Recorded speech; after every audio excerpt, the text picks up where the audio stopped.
I'm Melissa Bell. And I'm Allison Kane. I've been spending a lot of time outside. I do 45 minutes a day outside walking. It's been cold. I know. Let me tell you, this Florida girl is not happy about that. But, I've had a lot of quiet because it's at 6:30 in the morning and it is so cold and nothing is happening. And then I get to see the sun as it comes up on the horizon. And then I'll grab my cup of coffee and go sit on the front porch. And it had me thinking this morning, why do we like vacation so much?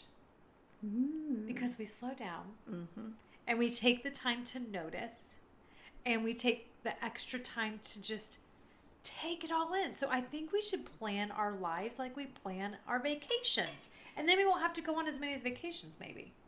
I really like that. Yeah, because like when you go on vacay, you plan those little day trips or those excursions, they call them, Yeah. right? But you're not excursioning like all day long. Yeah, it's not 24/7 excursion. No. Well, and I mean, maybe if you have like $5 million, you could do it. But then you'd miss out on the pool and you'd miss Yeah. out on laying by the beach. But then you have like a free day. It's like, okay, today we're going to go mudding, and the Right. next day but then we'll have the afternoon at the pool and then blah, blah, blah. That's right. You create a little margin or do whatever you want. Play volleyball in the sand with people you meet at the resort. Oh, Yeah. I'm already on the resort. Oh, are we on a resort? I think we should talk about a resort Yeah. a lot so the Lord makes us go check one out. Just in case we're getting it wrong. You know what I mean? Just in case. Just in case. We need a life lesson at a resort. I really like that. And I think, we're talking about things that release me 2023, things that we need to let go of this year. And I think, our agendas, Yes. literally like your calendar agenda and the agenda that you have For yourself Yeah. and for your family. Like your assumptions, the narrative that you have in your head. Yeah. I mean, so there's this balance, right? Which we know is this word that doesn't really it supposedly exist, but no one has ever created it. But there's this balance of having an outline and an idea, right? Like tonight on vacation, I want Italian food. Let's go check out this Italian restaurant. But so you want to have an idea, but you don't need to like narrow it down. We're going to go eat at this time, at this table, and I'm going to have this, right? Because then Right. you might miss the special of the day. Absolutely. And sometimes they have good specials at Italian restaurants.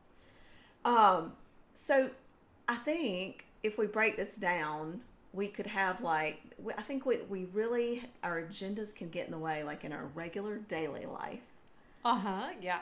and really in our mission and calling. And we did talk about our callings a few weeks ago Yes. and in our relationships. Oh, for sure. So let's just kick it back to daily life. How our agendas, like plans are good, like you said, but when we get so attached to it, we miss out on those little God moments. Yes. As a homeschool mom, as you can imagine, my personality has a really hard time sticking to a plan. I even have a hard time planning sometimes, right? But I have I learned. think you're a good planner, by the way. Oh, thanks. I think, once again, I don't give myself credit for that. You but do not. You're a really great planner. I think you plan this lesson, but what happens if your child gets really excited? Like yesterday, we made a microscope out of a red laser pointer and a paperclip. What? Right? Super cool. And so, what would have happened if I just said, well, that's how you make the microscope, and then moved on? No, he wanted to go get water samples and see what he could find in the water. And so, if I had stuck with all the to-dos that I had on my list, we would not have had that fun, and he couldn't have been as excited when he spoke about it. And I'm sure he's going to remember that experience more because he can't wait to tell his friends how to make their own microscopes, right? Absolutely. Or, not even your agenda. You do so many other things besides homeschool as well.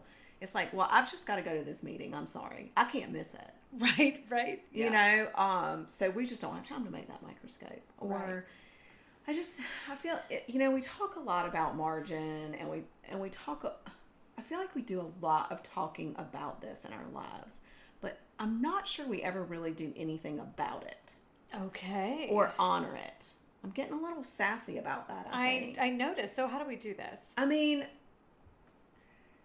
and I think it's convicting for me because I am very type A and I love my little list. And it's like, you know, for example, last night, Cully and I were going to, you know, we needed to go to Apex to do this Night to Shine volunteer, whatever orientation thing.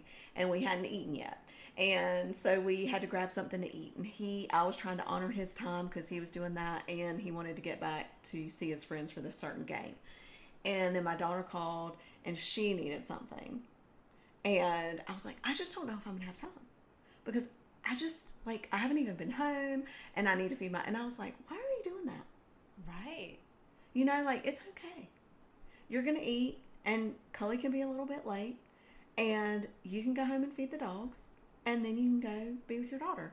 And it was just because in my mind, in my agenda, I was already, in my mind, in my PJs at 8 o'clock at night. I don't blame you. I don't blame you. That's what I like to do, sitting by the fire reading my book. But I don't have to do that every time. Right. But we get so set in our ways. Yes. But then we miss the special sometimes, the daily special. That's right. And I had, you know, Cully and I got to visit while we sat in that long Chick-fil-A line. And, you know, the dogs are fine. They ate 3 hours late, but they're not going to die of starvation. Right? It's fine. I mean, you're missing a couple inches off on your plants. It's I mean, those cough drops are gone out of my purse, but they have great breath now. No, I'm just kidding. And then I got this really cool time with, you know, my daughter and her friend, and she was so excited. And anyway, we laughed and had a great time. And you know what I love about that, though?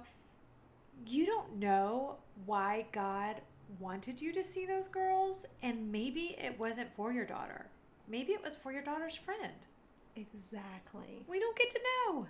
And it was so sweet because they even FaceTimed me together later. They were working on a project, and they FaceTimed me later in the evening. I was in my PJs, in my bed. And we're like, we were so excited. We wanted to show you this.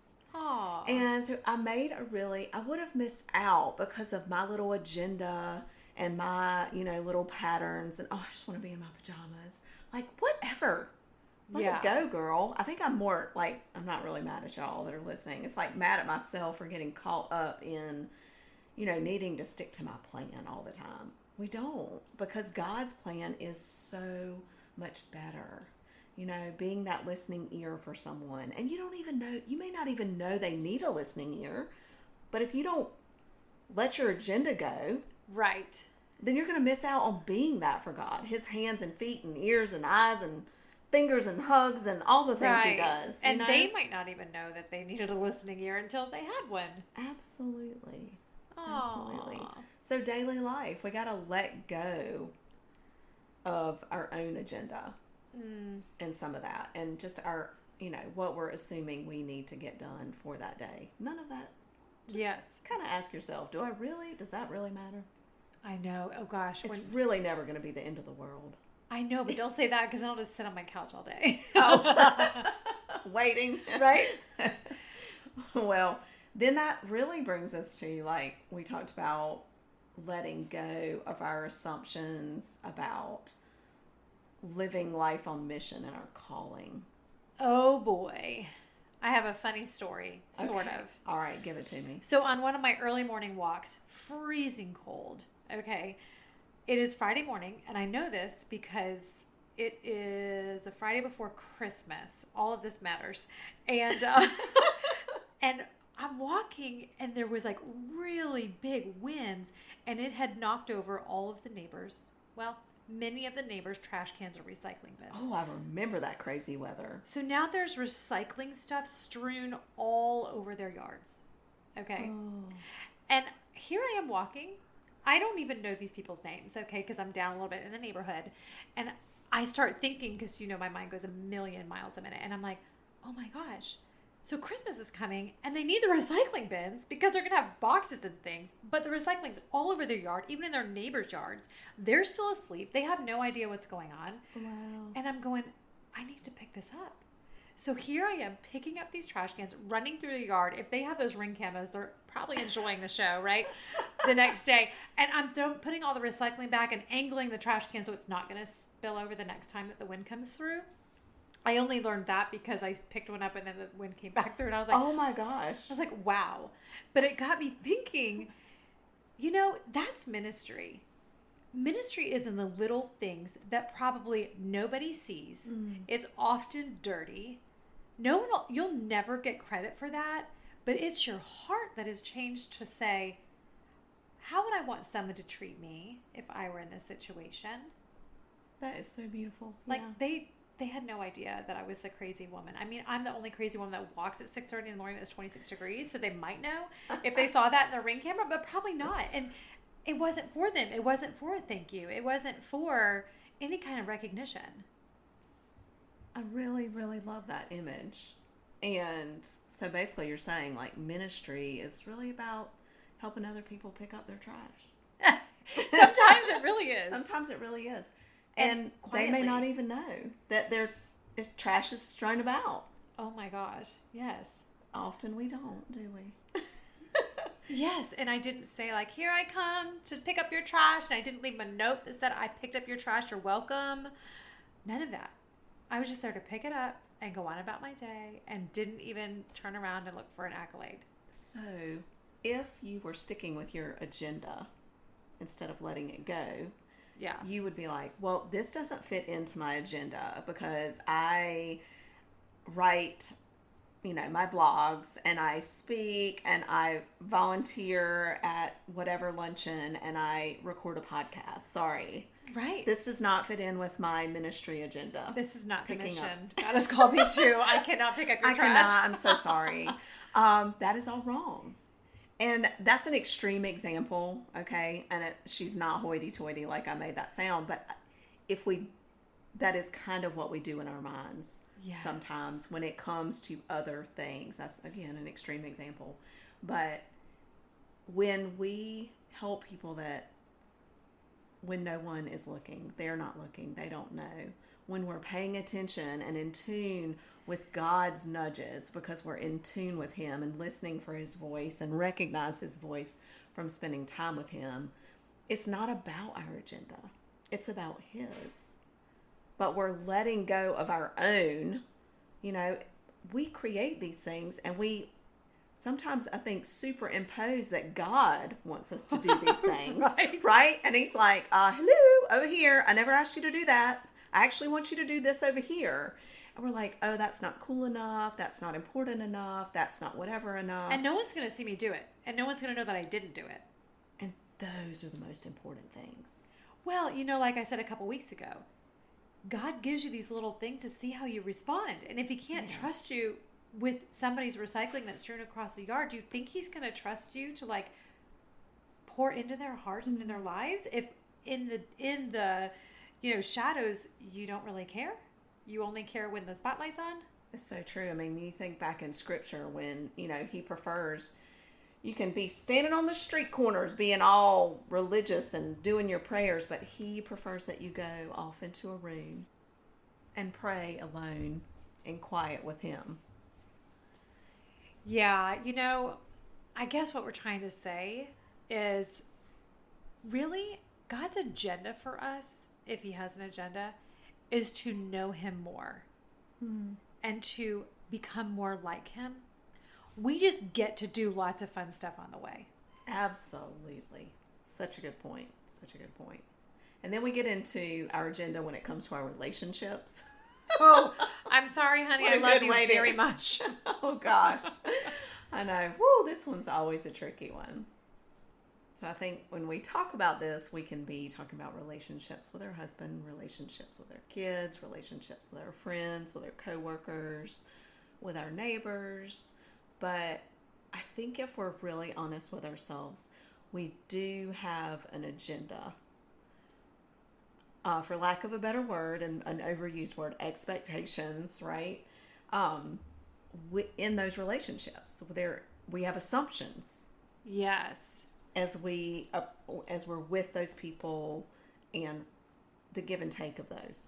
It's so interesting because something came up this morning, and God was just reminding me that, I can be insecure in my marriage for zero reasons. My husband has done nothing, right? But it's just from how I was raised, things that have come up in my life. And so God just gently reminded me, He is not responsible for the narration in your head. Mm-hmm. Your husband is doing nothing to drive that. So you need to change that. And I was like, wow. Okay. Now, keep in mind, I will still say on occasion, hey, honey, I just want you to know I'm feeling insecure. And I know that it's not anything you're doing or not doing. It is all coming from my head. But it's important for him to know because I clearly will respond differently sometimes. Oh my gosh, I'm so glad I'm not alone in that. Right? But I think that's in any relationship. I mean, I feel like I just had that same conversation. I realized that, I was responding to Matt in a certain way, and the Lord just revealed to it was like, I said, I think I owe you an apology. Like, I have been responding under this assumption, but it is nothing that you have done. It is based on my baggage, my stuff that I'm carrying around that I'm just realizing is in there that I'm going to start digging out because I do not want it to get in the way. Right. And I'm so sorry. And they don't even know, right? No, and he was, it's like, oh my gosh, I feel so bad. I'm like, well, it wasn't you. Thank you, but it wasn't you. Like, I'm going anyway. And I think it can be that way with our children. Yes. As well. We realize that it goes back to last week, honestly, and that emotional guilt and those emotional things that we don't deal with that start to ripple into our relationships. And that's basically an agenda. We don't realize it, but it's a heart agenda, and it's a response that comes from that, and we have to let that go. We have to let those assumptions go, and we have to kind of pry that apart. And lay them out on the table, right? Yes. Pry open the heart, get those babies out, lay them on the table, and go through them. Yeah, well, because I have a friend also, and we've been, friends for, going on 15 years maybe. Yeah. But now, she's moved all over the country, and so our schedules don't always align. And so we both have had a conversation where it's like, you didn't call me back for 2.5 months, so I thought that you didn't like me because, that was a narrative in her head. Right. And now she realizes that probably my house is on fire when that's going on, not literally, but figuratively. But I know that she has that narrative, and that's her tendency. So I'll message and go, I'm really sorry I can't pick up. Life is crazy. Let's try to schedule a time versus us trying to pop into each other's, life spontaneously. Let me schedule a time because you are important. So let me schedule a phone call. That is such a great point. I have a friend like that as well. And I have to remember that, if I don't respond or whatever, it can come across as I don't care about you. But it's never, and I always say, if I don't respond, then I didn't get it. Right. That's a problem. Because I will respond with something like, can't talk right now or whatever. I think with our kids too, people, especially when you have kids who are pleasers and want to make you happy and do the right thing, they can take our actions or our words when they're feeling a little guilty that we're mad at them or we don't understand them. And so it's really good to talk about those things. We recently had a conversation about being self-aware in our family and what that looks like. Read the room. Why am I feeling really angry about that? Why am I feeling upset? Why am I feeling guilty?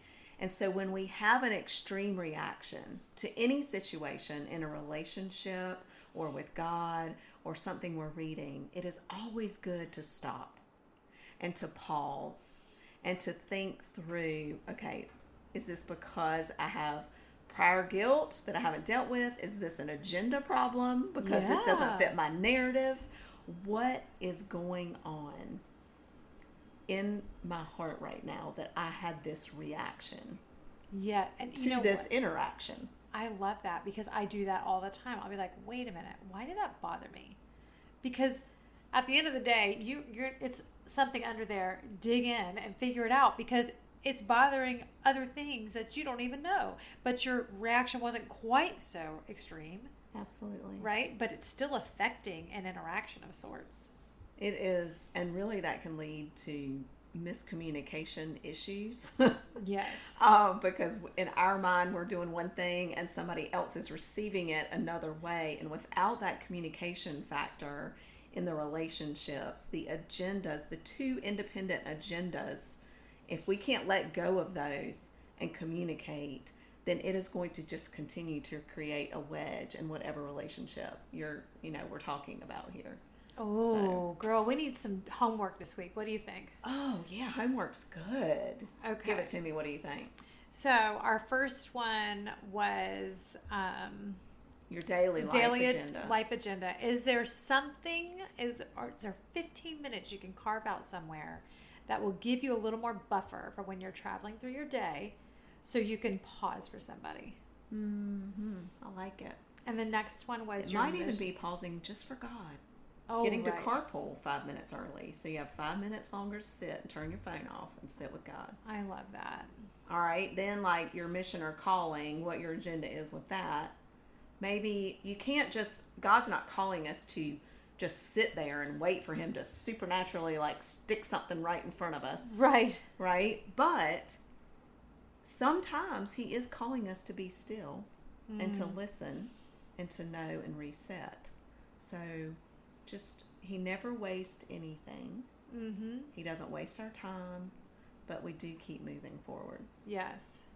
And I think as far as the relationships, is there a relationship that you need to kind of release your agenda for, or be frank about it, right? Be frank about your agenda. Yeah. And say, this is currently my agenda and I know that it's not right. And can we talk about this because I'm working and I want you to know I'm working on it. Yes. And open that line of communication up.